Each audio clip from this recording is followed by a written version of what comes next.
நிதிஷ், உங்களோட பேட்டோட bottom hand கிரிப்பில் என்ன தப்பு பண்ணுறீங்கன்னா, நீங்கள் ஸ்ப்ளைஸ் பிட்வீன் த இன்னர் எஜ்லேயே உங்களுடைய வீல் பாட்டம் ஹேண்ட் ஸோ நீங்கள் இப்படி பிளேஸ் பண்ணீங்க அப்படின்னா பேக் லிஃப்ட் பண்ணும்போது அவே ஃப்ரம் த பாடி போயிடும்.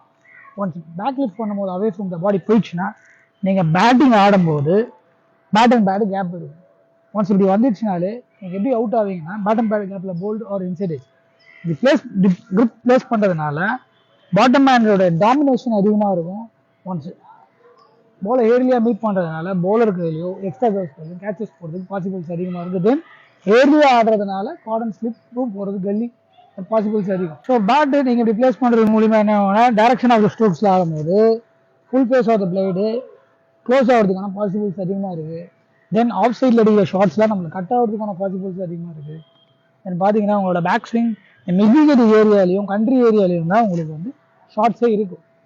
ஸோ ஓகேவா?